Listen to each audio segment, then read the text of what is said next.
ქეთი ალავერდაშვილია ქალი, რომელზეც ზაზა მამალაძემ ფიზიკურად იძალა და ქეთი ახლა გვიერთდება პირდაპირ ეთერში. მოგესალმებით, მადლობა რომ ხართ ჩვენი გადაცემის სტუმარი ქეთი. გამარჯობა. აი მაყურებელი ხედავს ახლა ამ კადრს, სადაც თქვენზე იძალადეს. პირველ რიგში გითხარით, რა შედეგი აქვს ამ დროისთვის სამართალდამცავ უწყებას, საერთოდ რა რეაგირება მოხდა ამ ფაქტს? იმ წამს პოლიციამ დაინახა აღნიშნული ფაქტი, თუმცა რეაგირება არ ქონია ჩვენ ან მას შემდეგ რაც ამ მამაკაცმა განახორციელა ეს ძალადობა, ჩვენ ვცადეთ რომ დაგვეჭირა და ჩაგვებარებინა პოლიციისთვის, მაგრამ მათ უბრალოდ დაინახეს ეს კადრი და გაგვაცალკევეს და ის გაიყვანეს და შემდგომ თუ არ ვწდები ამის შემდეგ არის დასაზუსტებელია ის იგივე ადამიანი, რომელმაც გამარტყა ჯებირს იქნევს აქციის მონაწილეების მიმართულებით და ის ისევ აგრძელებდა იგივე ქმედებებს, ასე რომ როგორც ვიცი, რაღაც არაფერი რეაგირება არ ქონია, რაღაც გაუგებარი. არანაირი სამართლებრივი პროცედურა არ განხორციელებულა? ჩვენ წინააღმდეგ არის ეს.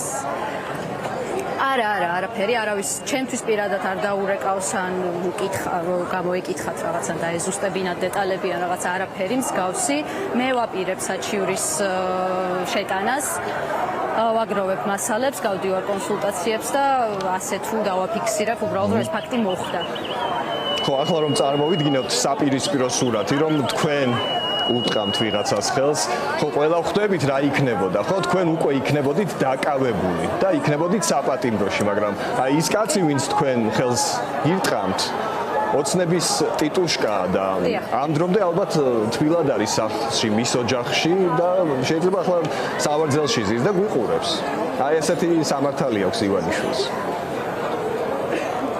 არ ვიცი რამდენად მშვიდად არის გუშინ ისეთი რეაქცია მოყვა ამ ვიდეოებს ყველაზე მირამ ადამიანს Facebook-ზე და წუთში ამბის გავრცელებიდან გააუქმა ამ სოციალური ქსელები და საერთოდ გაქრა და არ ვიცი პირადად რამდენად მშვიდად არის, თუმცა სამართლებრივად ფაქტია რომ არის, იმიტომ რომ არაფერი არ დაწყებულა.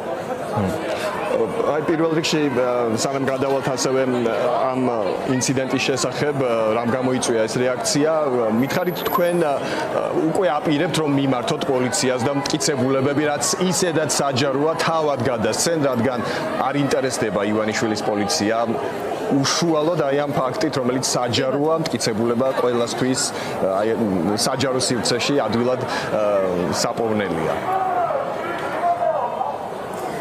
კი, ვაპირებ ოფიციალურად მიმართვას პროკურატურისთვის, შსს-თვის, ახლო მდებარე შსს-თვის, გავდივარ კონსულტაციებს ადვოკატებთან, ვაგროვებ სხვა მასალებსაც, სადაც ამ ადამიანის ქმედებები ჩანს, არა მხოლოდ ჩემ მიმართ და ამ ყველაფერს რო თავს მოუყრი, მე ვაპირებ უკვე ოფიციალურად მიმართო, რომ ფორმალურად მაინც ეს საჩივარი არსებობდეს.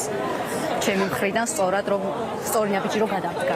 ხო, რაც საინტერესოა მაყურებელს შევახსენოთ, გუშინ კალაძის ტიტუშკებს თურმე თავად პოლიციელებიც ეხმარებოდნენ, აი მაგალითად ერთ-ერთი ვიდეო მტკიცებულებით ასევე დასტურდება, რომ პოლიციის მაღალჩინოსნის ვაჟა სირაძის მოადგილე ხუტა პაჭკორიამ, რომელიც ძალადობაში არაერთხელ არის სხვათაშორის მხილებული, ხელი ჰკრა და აგინა ნეტგაზეთის ჟურნალისტს.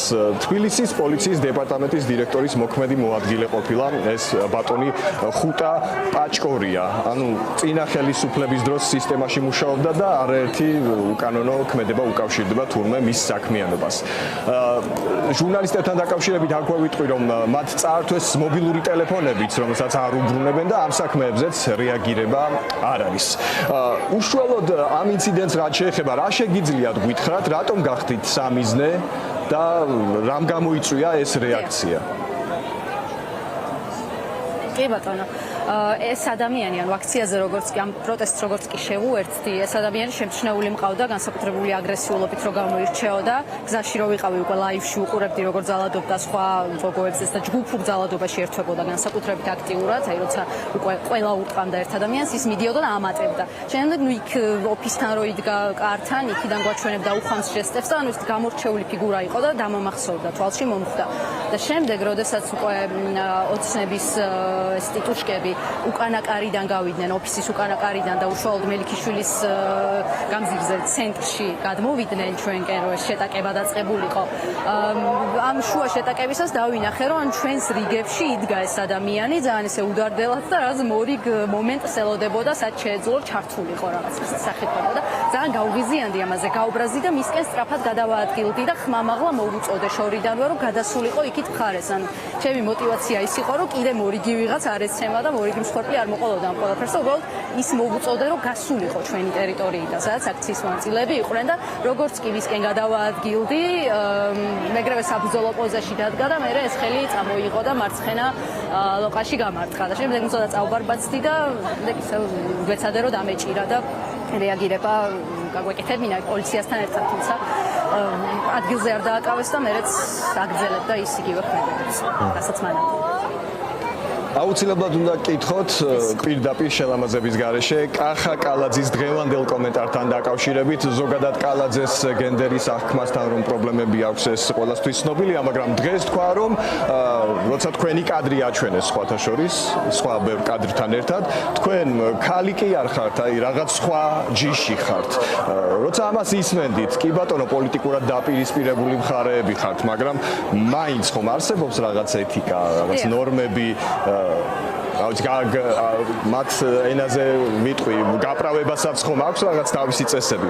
რა რეაქცია გქონდათ კალაძის ამ გამოხტომასთან?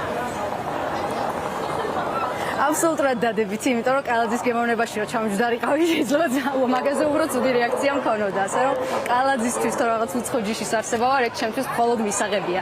მისი შეფასება აბსოლუტურად კანონზომიერია, იმიტომ რომ ეს აბსოლუტურად მის სახეს ასახავს უბრალოდ.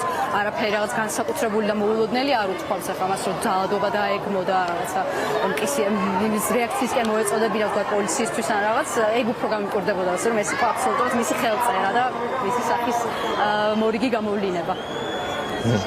ხო, ნამდვილად ვერ მოვითხოვთ კალაძისგან, რომლის მხარდამჭერებიც თავარ ჟესტად გამოიყენებენ ბოდიში, მაგრამ ხო, ფალოსზე ხელის მოკიდებას პირდაპირ ვთქვათ, ეს არის მათი ბრძოლის ერთ-ერთი მთავარი სიმბოლო და ხო, ეს უკვე ყველაფერს ამბობს რა.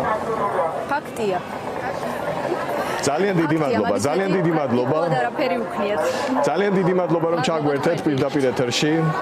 მადლობა რომ იყავით ჩვენთან და მიიღეთ ჩვენი მხარდაჭერა.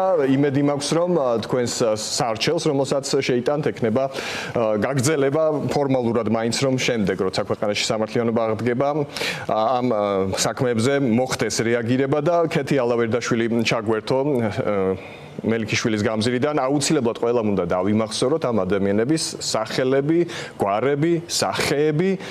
ეს ადამიანები არ უნდა მიეცეს დავიწყებას, ვინც ასეთი ფორმებით ძალადობდა ქალებზე, აქციის მშვიდობიან მონაწილეებზე.